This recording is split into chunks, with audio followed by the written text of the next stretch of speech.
Greetings everyone. This is an earthquake watch for October 19 through to October 22. Recent solar observations the last 30 hours indicate a period of significant seismic activity, and we are starting to see a slight increase in the last day or so, and I'm expecting this to continue.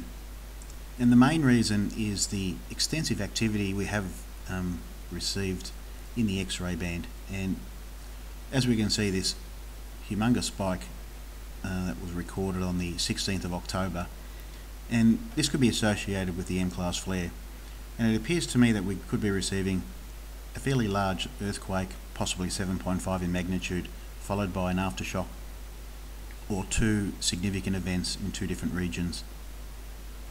The latest information from the Space Weather Prediction Center also gives us an indication that the next 3 days we could be entering an active period for seismic activities. Now I'm going to be flicking through some imagery here, and we're going to be targeting a few coronal holes that could give us a likely location of the large event that I perceive could be coming. And this is the coronal hole that I've cast my attention to, and is above the active region associated here. And I'm thinking that this coronal hole could be associated with the Taiwan region, and this area above would be the Japan Islands.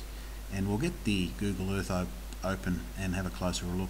And this is the area that I think the coronal hole is mapped perfectly to, and it's just on the inside of Taiwan, and the Ryukyu Islands is perhaps the closest area. Now the mapped area is absolutely perfect with this region, but there are no volcanoes or fault lines around. The only area would be around here, so that would indicate that a possible volcano going off in these regions, or the event around about Taiwan. So that'll be my first watch and the main area of concern, and that'll be from October 19 and 20. I will flick through these images now, and we can see that there is a significant contrast difference between them all, and it makes it fairly difficult to get a clear indication of the area. So, but we do get to see the actual coronal hole and the features around the coronal hole, which will indicate the areas in and around.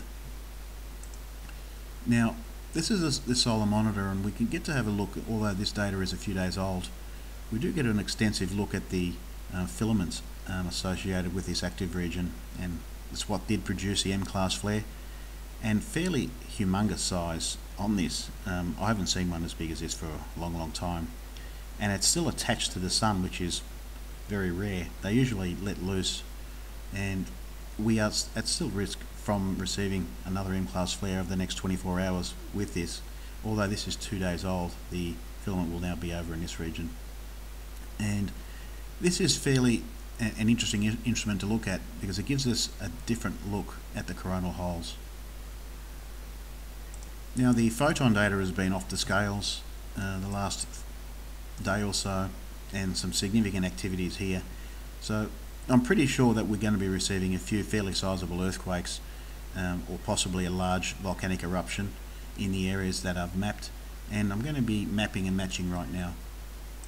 Okay, we'll have a look at the SDO and the moving imagery, and we'll have a look at the active region that's passing right now. And we can see it's fairly active at the moment, and we could be receiving an event around the Chile or the Kermadec Islands, which is just above New Zealand, and that'll be the main area of concern for the next 24 hours, although I don't expect it to be a large event.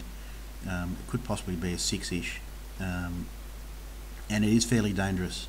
Now we can see this, it's fairly a predominant feature here, and it's almost passing us, which is good news, and that is a main area of concern. I'm going to map and match this area also. And the best mapped area would be just above New Zealand and underneath the dangerous areas of Vanuatu and Tonga, and they have been fairly active the last few days.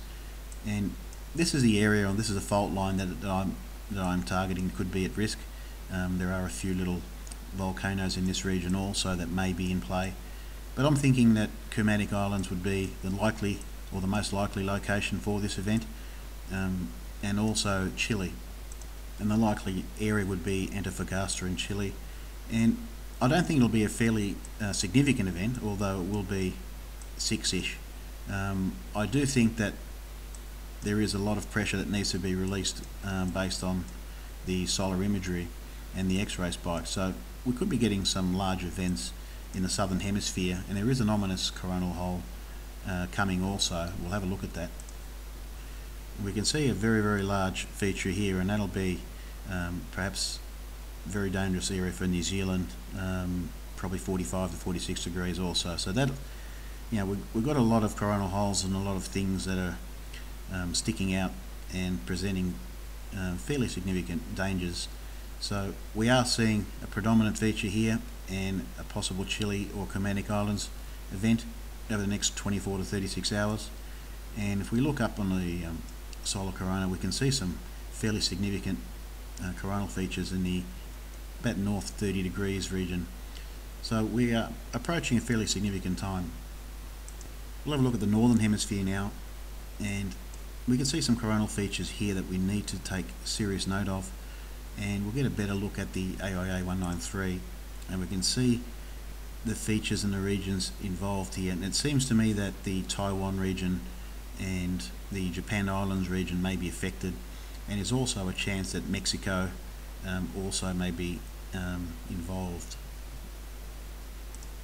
Okay, and just summarising now, we are seeing, well, what I believe is 3 dangerous locations and the potential of 2 largish earthquakes, and the areas that I've targeted are north 23 degrees, and the other regions will be the Southern Hemisphere of 30 degrees and 45 degrees during the watch period.